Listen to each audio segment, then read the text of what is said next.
Thank you for joining us for the next session of the Destination IP Virtual Summit. In this presentation, Mark Stignani will discuss IP Premonitions, using your competitors' IP filings to tell their future. A recording of the webinar and the slides will be emailed to all registrants. Please feel free to enter any questions in the Q&A feature of the Zoom menu. And with that, I'll hand things over to Mark. Well, thank you, everyone, and I appreciate you joining me here on this beautiful day. I hope you'll enjoy what we're talking about here. I do like to get questions as we go through it, kind of contemporaneous with as they strike your mind. So I want you to make sure there is a chat feature on Zoom that would love to hear from you and your thoughts in real time, should you wish to do so. And without further ado, here's me. For those, it looks like we have a number of people who have heard me speak before joining us here. So for those who don't, I am the chair of analytics. I specialize in extracting information and actionable business details from IP registrations, among other items. So I've spent a great deal of my career looking at other companies, looking at other competitors, benchmarking them, and trying to understand and pull unique items from that review for my clients, as well as other processes too. So sorry for the occultish nature if anyone's bothered by it, but IP registrations, as well as when taken in line with other things that are out there in the public information, have a bit of a predictive quality to them. So it isn't just something you look at for IP purposes. You can look at it for financial distress. You can look at it for growth. You can look at it for many other things. And we'll go through a real world example of this. I'm going to kind of review Walgreens and CVS because I've been doing analytics on them for a number of years and know their portfolio pretty well, and also know kind of their business dealings fairly well. So one of the things that we're trying to do here is we're trying to basically extract threads or inferences from a lot of things that are out there in the public domain that very, very few people actually get to. One of the odd things about IP registrations is that we tend to be bifurcated into trademark practitioners and patent practitioners and contractual IP practitioners. So there's kind of a vertical silo between all of us as we're practicing. I find that there is an opportunity here to really go across all of these various disciplines by extracting information from all of them and getting a sense for what a company is really about. Now, I don't stop at IP registrations. I will look at everything from news summaries to social media postings to actual hiring and firing of various personnel from the company to make my judgments about kind of what the forensic future is going to look like as we go through this. I've got a lot of slides, so I may be racing through things. So if I race through things and you don't get something, again, please jump on the question and answer thing, and I'll stop and work forward to that.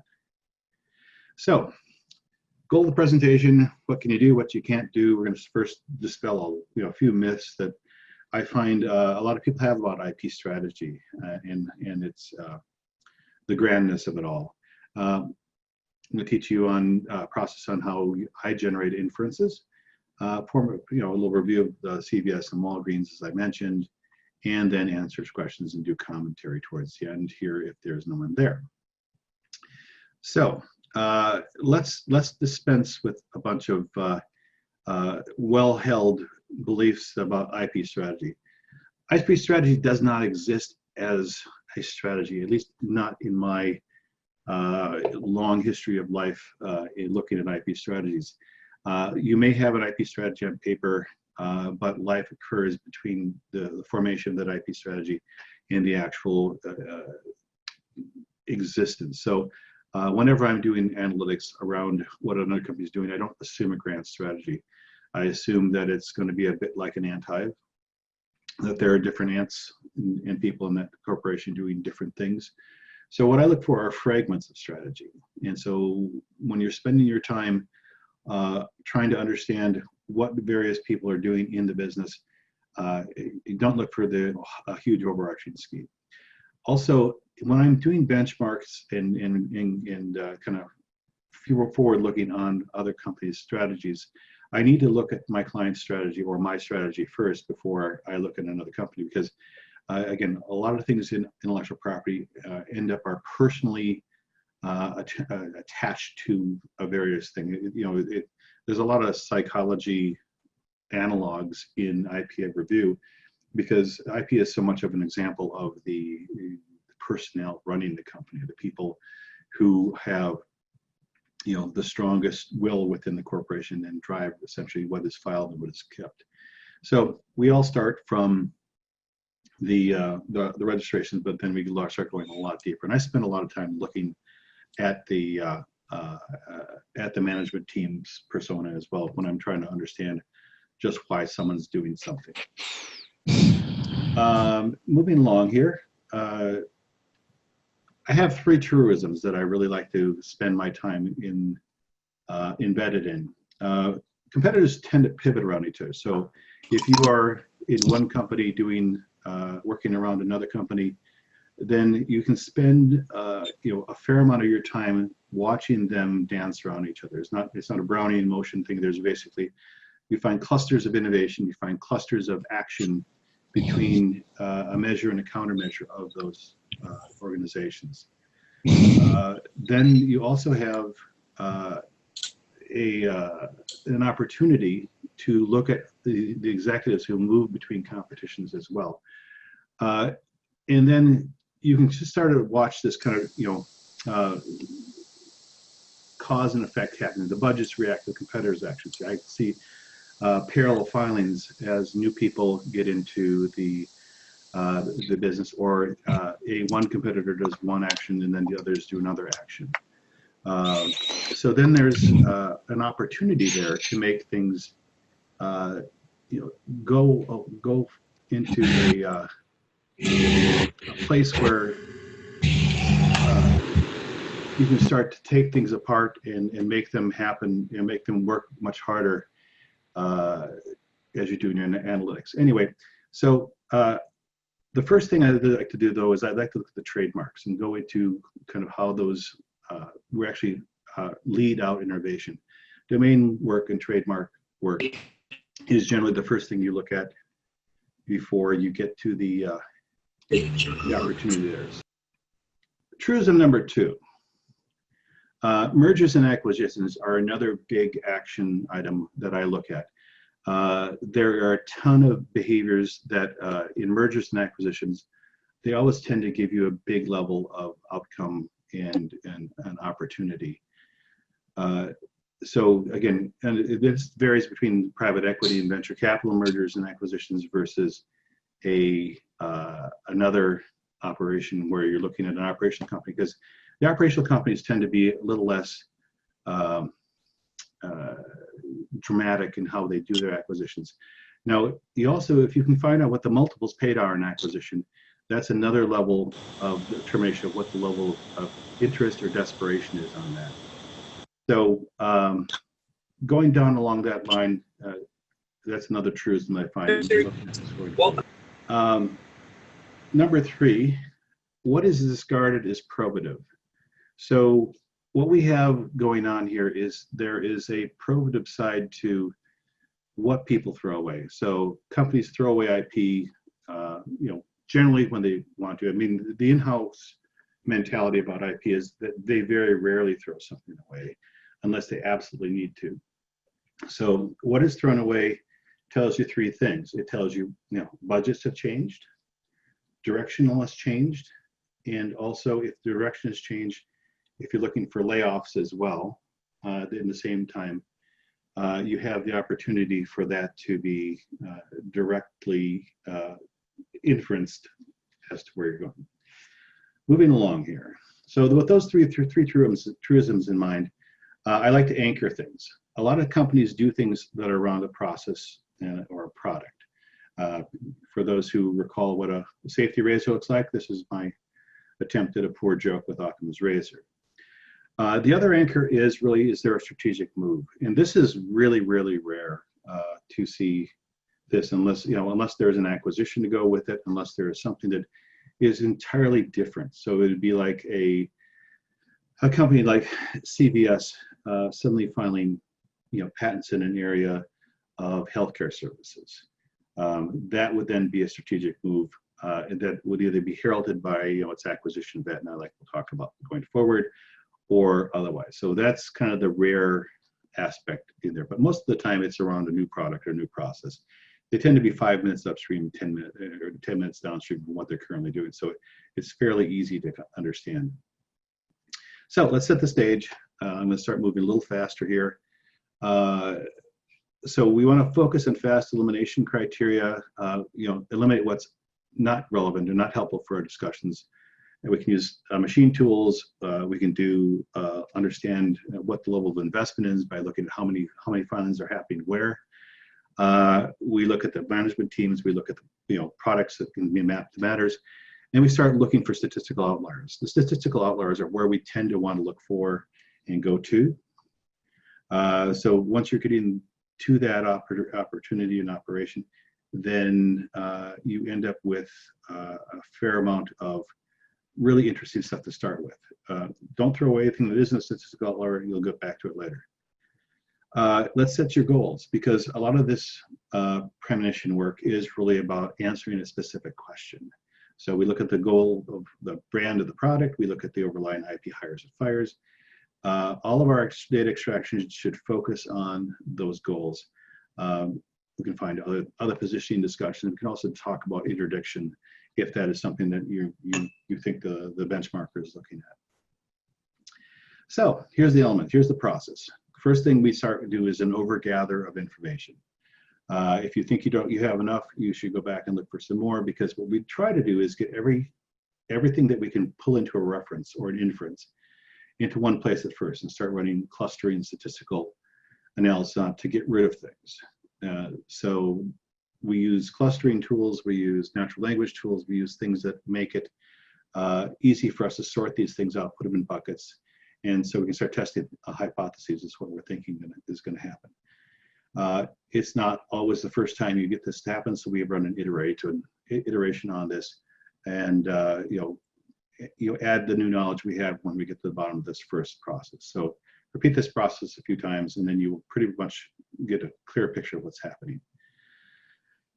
Where are the data sources? So I look at patents, trademarks, copyrights, IP clauses in public filings. I look at a bunch of general data sources, which we'll get into a little deeper, social business news, and also look at career sites. One of the things that very few people do is they don't map hiring and firing. So hiring and firing is relatively easily available on some of the professional network sites. And you can see, basically churn of executives as well as others that are not particularly, they're just not particularly well brought into a lot of analytic work. So let's start with interesting patent data. So I like to look at organic IP versus purchased IP and disclosed IP differently. So each of those is a different bucket. I do try to map in the products. I do try to correlate whether or not the work is done in-house or is it done in a law firm, because that changes things. And I also look at kind of the prosecution records. The prosecution records tell me a lot about how persistent a law firm is, or how persistent a particular client is or a competitor is as to getting the IP they want. And we'll talk a little more about abandoned IP going forward. But the whole point here is you're trying to understand what IP is actually relevant to an active product, what IP is been purchased to either fill a gap or to bring in another complementary aspect to an active product, or if there's overlap for that matter. So also if they sell things off, they're selling, or they're you see a transfer of ownership. Another thing to kind of look for is a transfer of a segment of IP from an active portfolio. Generally means they're getting out of that business and selling it off to another set of players. For instance, inferences that I can get out of this is, company distress is probably one of the most interesting ones, because a lot of companies get rid of patents ahead of their fiscal distress. And you can kind of find it happening in mid-years, in mid-year reviews, as well as some of the year-end stuff. Annuity, failure to pay annuities is probably one of the most clear directors of a company distress point as possible, because you're essentially throwing an asset away at that point, especially if you're in second renewal or third tranche of your maintenance fee. It gives you a sense for tax planning. Now, let me get a little more interesting thought in that.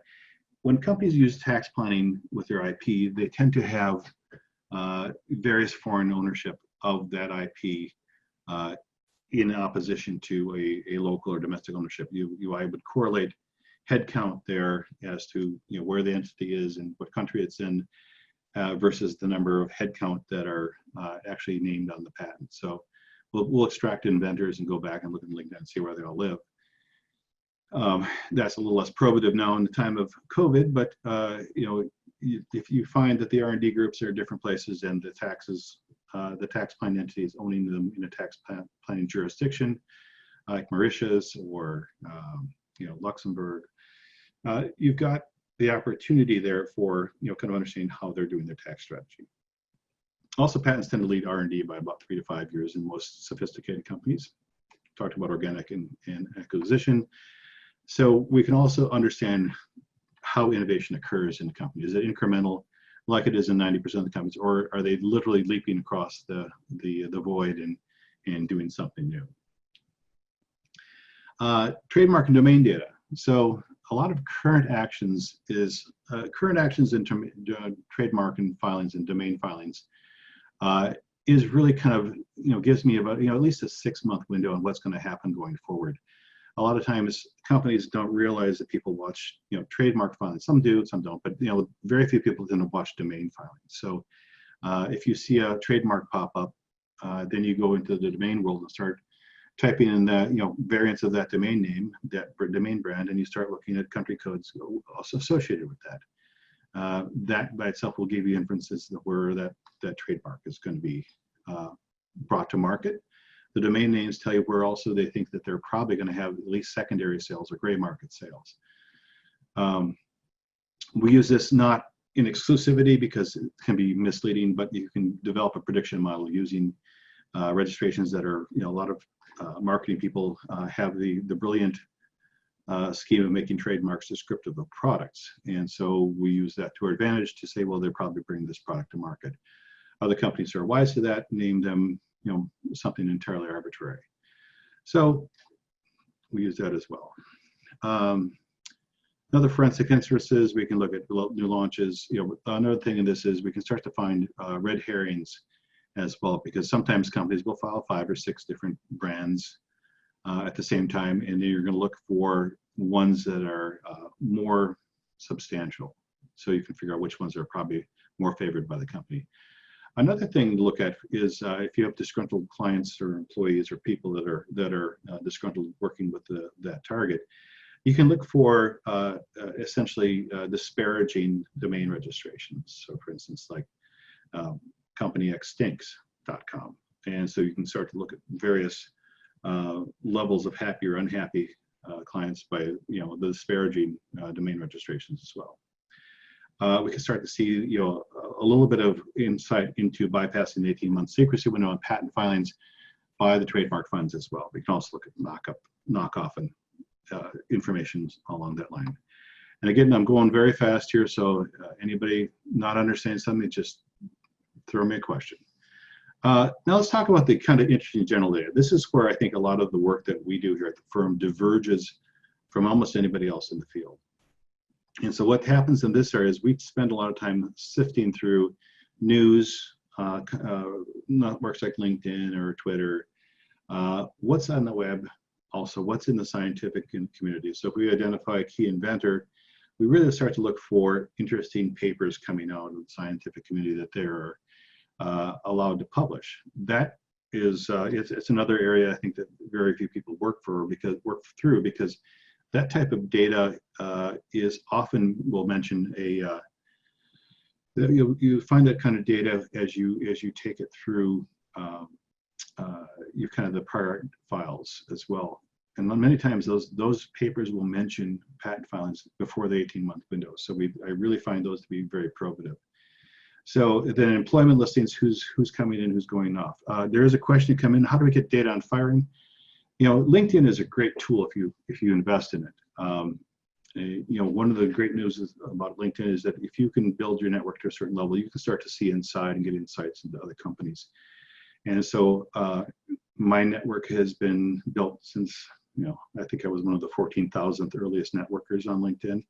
So a lot of things I get to see, you know, live and in front of me before it's even reflected on there. For those who are less committed, they do sell, you know, hiring and firing statistics on their website. So you can see who's left, who's come in, and you can kind of also look at their monthly hiring, so you can kind of understand a bit where the churn occurs in that marketplace. So we'll talk a little bit about that because I've got some of that coming up here. So stay tuned. But thank you for that question. Yeah, so let's move on here. So what all this adds up to is some of the premonitions we go to, general distress or general growth. So we can make lots of inferences from new and ex-employees. We triangulate via our IP filings, especially the abandonments, to give it a wide spectrum discussion. We're looking at, you know, what everybody else does, press releases, market movements. For those in the financial services industry, this is very, very much like the high-level technical analysis that's done for stock prediction, with the exception of the IP ad and the employee ad. But so nothing greatly new in that respect, except we use more data sources to triangulate. Premonitions about products and processes. Now, this is something where you bring your focus in pretty cleanly. You can keep your triangulation out there by your IP filings, but this is where looking at, you know, who's being hired, who's being fired, you know, especially the job postings. In many cases, you can get into something very, very cleanly and understand that, well, they're hiring 15 Java programmers for something that's described as X in the job description.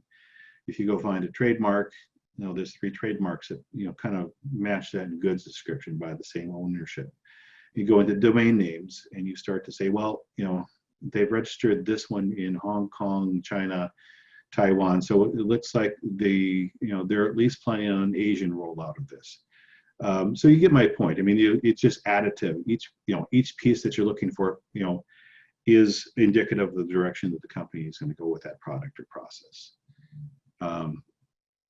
You know, another general direction, I think that's a repeat there, so we'll skip over that. But here's the caveats. I mean, a lot of stuff, you know, especially in patent data, tends to be 18 months old. So you really have to supplement that to get yourself into the next, you know, into the next level of analysis. So if you're looking at the trademark and the main filings, looking at news releases, and especially, you know, when it gets down into the patent work, if you're looking at the firm that's doing the work, you know, different firms are out there at different billing capacity. And so when you start to see, you know, a different firm show up, you have to ask why is the new firm done? I tend to look at evolutions of how law firms are working in this area as well. So you may see a firm doing work for something that, because they've been a law firm for 20 years, but they only have 5 or 6 matters going. It's probably because they have one person who's handling the priority on it. All right. Now, with that, let's move into some examples of Walgreens and CVS. So a little history on this here. I've been watching CVS and Walgreens here since about 2016 as I've been building out kind of my thought process around this. So again, this is old, and this is kind of updating where I've watched them go. So this is a summary in 2018 where CVS and Walgreens were. I mean, they were, you know, fairly close in their revenue stream. If you think, you know, 60 billion is close. They have you know, a fairly tremendous footprint across the U.S. and somewhere in Europe. CVS has been focusing a lot on, you know, its healthcare services above and beyond its pharmacy, even though brand-wise you'd think that CVS is really only about pharmacies. It's really not. They've been buying pharmacies and doing that throughout, much of the last decade, but they've really been getting into healthcare services. So, and if you look at Walgreens, Walgreens has a different but similar aspect there. They've been going and buying. They bought Rite Aid, they bought Theranos, and that was probably a poor acquisition. They bought LabCorp, Birchbox, Alibaba, and they've been buying a lot of things that go around pharmaceutical and pharmacy stuff. Whereas you really see the acquisitions of CVS aligned towards healthcare services. And then along comes Amazon. Amazon has been, poking its nose into healthcare for the last 6-7 years. It's predominantly, made itself known in kind of, pill delivery, prescription delivery, pill packaging, if you look at their portfolio. So both of them are well aware of Amazon and some of the other players in this marketplace. So they have been diversifying like crazy.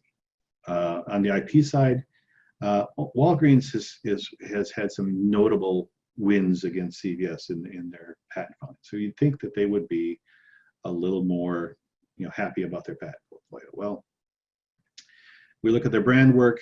CVS has been in the process of acquiring large brands. So as you can see, they have an incredibly cyclical but large portfolio of trademarks, whereas Walgreens is very limited and is very somewhat stunted in its trademark work. So Walgreens has a brand, they're not doing anything else to it, whereas CVS is bringing in the brands it's acquiring, like Aetna and other things like that, and really embracing those brands and using them to just, stand on top of as they're going forward. So if you look at it organically, there's very little stuff going on beyond that. But the reason CVS stands out predominantly is that it's acquiring and holding its brand. So its entire brand strategy is dependent upon its acquisition rather than Walgreens, which appears to be just Walgreens. It has really not done much since its Boots Alliance merger in the 2014-15 timeframe. Let's talk about employee metrics. So they had about 105,000 at CVS, 94,000 worldwide. And there, CVS has been growing employment-wise, and most of that's acquisitive. Whereas at Walgreens, they've purchased a number, but their employment growth seems to be a bit lower. So one thing you take away from that is that they are rationalizing or normalizing as they go, rather than keeping everybody then trying to figure out what to do with all the various entities and held distinctly by CVS. And that's another thing. When you look at the corporate structure of CVS, they're very unique and they let things tend to stand by themselves. So they're keeping a lot more people on, about the same as what their monthly turnover, hiring and firing. They're both running between 600 to 800 people a month in hiring, which would given that they're growing a bit, that's probably outpacing their firing by a hair. CVS has almost no IT sector of hiring. They're hiring healthcare services, and they're hiring the administrative staff a lot. So one of the things that I tend to read in that is that they are low tech. They tend not to have a lot of automation, RPA, and that sort of stuff because none of their intellectual property talks to it. And so they are much more in the process of having people in the process of handling paper, goods, prescriptions, and so forth and so on. Fairly significant churn of their senior executives during their acquisitions. A lot of senior execs were packaged out. Just pretty clear from the online work. Then if you go to Walgreens, not a lot of different in 2018. Their IT, they had more IP, and the more IT growing by their and their employees stayed on about 5 years. So they had a fairly low tenure with a lot of their workforce.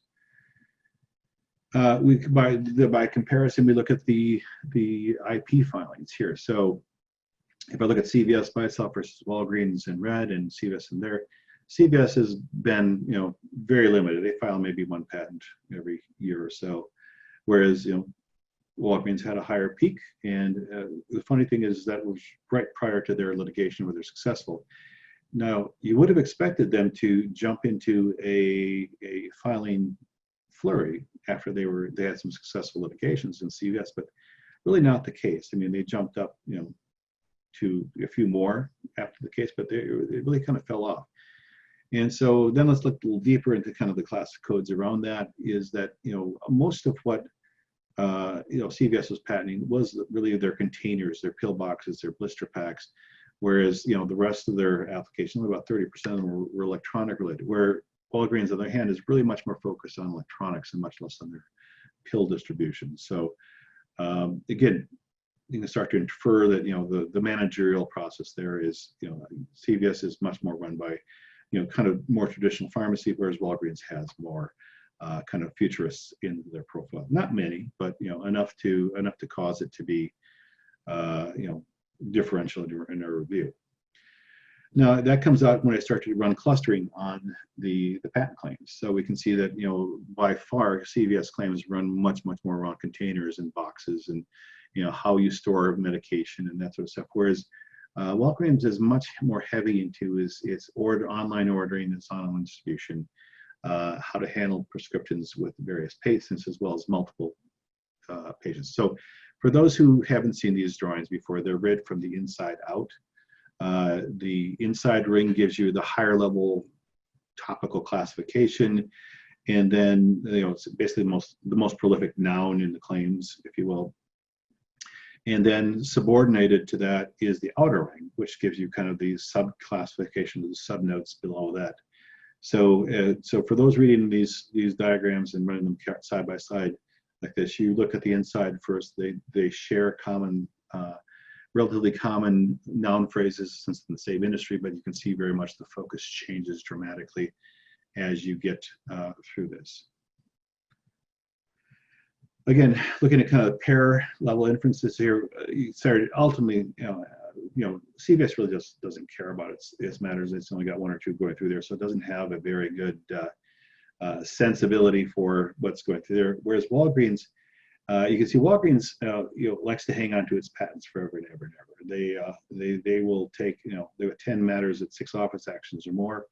That's indicative of two things. Either they are really convinced that those matters are valuable, and you can see that they have paid an extraordinary amount. They've got 9 matters in 2 RCEs or more, 5 matters in 3 RCEs or more. So they really want particular patents to go through. So they will pay to get those things allowed. Now, if you've heard me in other presentations, those are the matters I try to look at first, which, you know, will either give me a sense of whether something's really valuable, or if it's simply a vanity patent. Is there a senior executive named on those patents, and that's why they keep going on. So, you know, because they hang on for forever and ever doesn't necessarily mean that they are that valuable, but they sure have paid a lot of money for them. So in abandonment, so CVS doesn't abandon its matters, you know, so more indications is it really doesn't have an active management system going forward, whereas Walgreens, since 2015, has actually gone through and culled its portfolio fairly substantially. The purple is essentially the last tranche of renewals. Green is the mid tranche, and then blue is the. So it appears that Walgreens got an active culling portfolio. So they've got, I think, a fairly good idea of what their portfolio is and is not worth. Unless we go just look at the abandons in the active cull itself, we can see that they're getting rid of a lot of things that are, again, probably more near and dear to CVS. So design patents around pill boxes, prescription and pill processing, various, you know, lifestyle management software. You know, Walgreens has not been known as a destination for software applications and methods of selling in store and displays. So one of the things you can see there is Walgreens is actively moving away from kind of, you know, understand there's an in-store benefit to how you display your product and that sort of stuff and how they display it. So again, another thing to read, understand, and then move on from. So litigation profile, CVS has been in 181 cases historically, predominantly defensive. It's been in 3, you know, plaintiffs' cases previously. You know, other clients have sued other people, but not Walgreens. Light ITC and light PTAB uses. So, you know, they know what they're supposed to do. They just don't do a lot of it. Walgreens, on the other hand, as I mentioned earlier, successfully sued CVS and was really, well, focusing on things around prescription renewal, online prescription renewal, and things like that. So, again, very light PTAB users. not highly probative in and of itself, but if you start to roll it up, you can start to see I'm building a profile of these companies.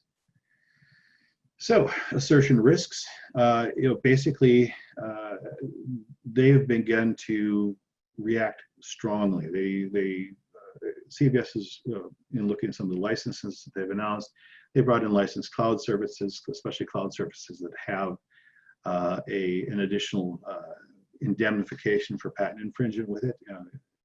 And they also, both of them are, both Walgreens and CVS have licensed in, cloud services that have their own defensive portfolio with them. Walgreens did a CVS counter, so they've been purchasing various mobile and order fulfillments that are distinctly distant from the Walgreens methodology.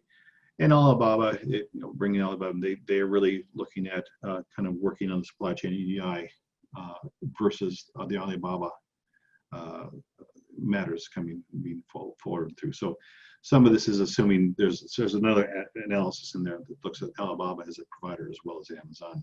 But that's about 10 more slides that I have time to present today. Walgreens, in the same thing, has been working in counter to CVS. Probably most interesting is their movement into health services now. So Walgreens, didn't have this in 2018, and so I was projecting that they would have a portal counter to go into this.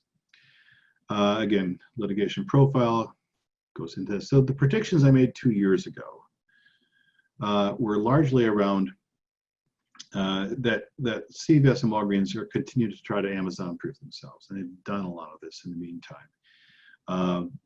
Amazon will continue to threaten the pharmacy medication delivery, so they're going to have to build stuff out to run through that. And in conjunction with that, they will have to either invest significantly in technology, because the prediction at the time is that they were going to decline in conjunction with, they weren't really suing anybody. One litigation does not make a confirmation of that. So as I was predicting then, you would see Amazon continue to threaten. There was a lot of movements by Walgreens in that time frame that also kind of indicated they didn't really know what they were trying to do. And so 2 years ago, it was really unclear kind of what the long-term focus of Walgreens was going to be. And I will say to this date, they still are, kind of milling around.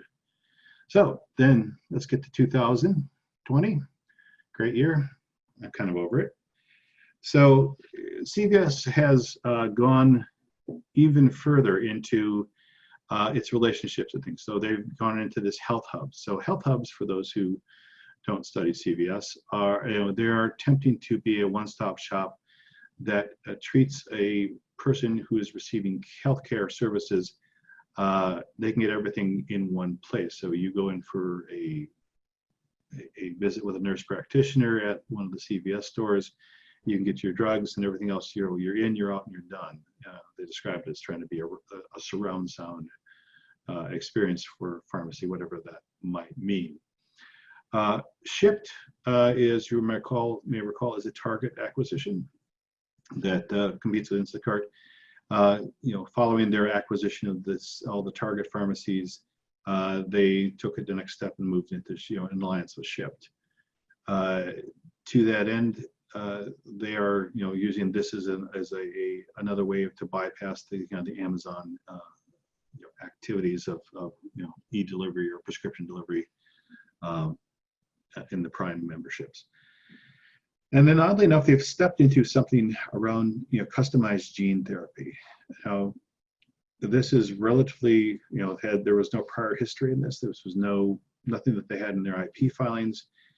They just lo and behold, 6 months ago said we're getting into gene therapy and published a white paper on it. So I took that as a sign. Well, maybe there's some patents in there, and so I've gone fairly deep into anyone that's associated with CVS. And to date, there's nothing in the filings other than that white paper. So it's something that I'm continuing to watch and see, kind of where they go with that, because generally you don't release a white paper on gene therapy and don't have something else to back it up. They've somehow gotten into drug financing, so they are looking at payment plans now for various drug purchases, and still yet no new patents in anything. So they are truly a service company, and I think that's where they're going to be. Walgreens, on the other hand, is talking about going private with KKR. They've closed 400 stores globally. They're still struggling to define themselves. I mean, they've announced relationships with health systems and grocery stores and other beauty companies. They're gonna, they're responding with Village MD to respond to CVS. And they've done a few more patent filings, which were surprisingly sparse given what their historical had been. So in looking into that a bit deeper, it appears that the people who really pushed the patent litigation back then have departed the company and are no longer with them. Let's talk about the employee metrics 2020. Now they're still growing like crazy. Both of them have enjoyed headcount growth over 2 years, and CVS about double. Again, looking at turnover, relatively the same still. So, and diving into these metrics, you can see that most of the hirings and firings are around customer service or healthcare services. So, and then if you use LinkedIn to classify those new ads and new monthly hires, they tend to be lower skilled, non-professional grade individuals to take care of their healthcare service operations. So obviously a high turnover, high churn rate in those marketplaces. CVS still is running very high burn rate on their administrative teams. They are churning about 1 senior executive a month. So, but if you look at kind of what their weekly open role group looks like, it is all about healthcare providers. So CVS is sticking to its healthcare providing knitting and moving adroitly through that. On Walgreens, on the other hand, again, it's a mixed story for them. They've got well over 1,300 open roles in a week. They are still turning very high, moderate levels of senior executives, but they seem to have very light IT hiring. They seem like they've walked away from their innovation station. Literally, 5 years ago, everybody had an innovation center. Everybody had a unique and novel grouping of IT scientists, Word, NLP specialists, and other sorts of data scientist positions who were stuck in some innovation center.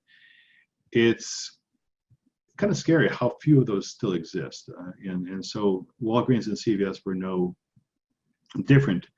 It just seems like they came and went much more quickly than, say, the Walmarts of the world, which still have an innovation center out in Silicon Valley, and are really doing high turnover in IP.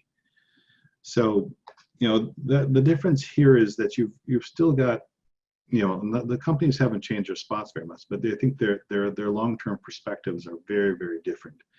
CVS, both from a growth standpoint, from a revenue standpoint, is fairly clear with its messaging, whereas Walgreens, I think, is a bit of a churn when you look at what they're intending to do, even though that they've had success. And I wonder, I really wonder what they're going to do going forward, because they just don't seem to have a solid plan in both their hiring or firing, who they're working with, who they're acquiring, so forth and so on. So, some conclusions here, and I'll leave some time for questions. And I'll walk a little more through some of this if you wanted me to go any deeper, and try to get through this fairly quickly. To the end here, IP filings alone have a lot of information that's found nowhere else. You can get to this answer, you can get the very good answers just using IP filings, but it can lead you down a couple wormholes that aren't correct unless you bring the hiring and firing data into it, unless you bring it together with the brand data. So holistic review of intellectual property is incredibly important in this type of predictive work. You have to look at that. You have to put budgets together as to how things are predicted and brought together and launched in the marketplace. You know, because you can get the wrong story simply by an IP filing. I find in many cases the IP filing is explained better by a white paper that an R&D team member has published for, you know, contemporaneous with it. That's one thing I probably should mention is that most corporations have a publishing policy. In general, you file your patents before you let, you know, the IT people or the R&D people do their publishing. So as a general rule of thumb, if you see something in a journal or a peer-reviewed matter that works for a large company, there should be a corresponding set of patents to it, or even the statutory disclosure. So back to this, you know, this is not a it's not a one and done type of analytic thing. You know, you can make much better predictions when you look back 3 years, 5 years as to how a company has acted. You know, especially if they've gone through, you know, headcount reduction of their IP team or their in-house legal department. Things change dramatically, statistically as well as strategically, when your in-house team is upset. So again, can't emphasize the qualitative aspect of this is where the value is in this type of work. So Premonition actually allows a very savvy company who is looking at its competitors to react to various things and to do. So we go back to my first three truisms. If you go back to those, you will see that you know, large corporations pivot around each other. So now with that, I'm going to close here and open for questions from anyone. And otherwise, I'm very happy to let you back to your normally scheduled program here. This will be available for anyone who wants it. And there also, for those who are shy, you know how to get a hold of me either via LinkedIn or something else.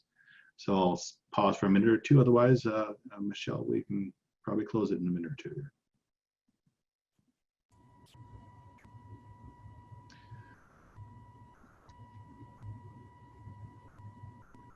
I should probably note that one other thing that I try to do here is that, you know, for those who want to engage in this type of analysis, you know, the whole prediction methodology of this process does hinge a lot on human behavior. So for those who have a background in human behavior, there are very, very many analogs into how people do this analysis. So I'm not seeing any other questions come in here, so I will thank everyone. And Michelle, if you could close it out, thank you much and have a great day. Absolutely. Thank you, Mark. Bye-bye.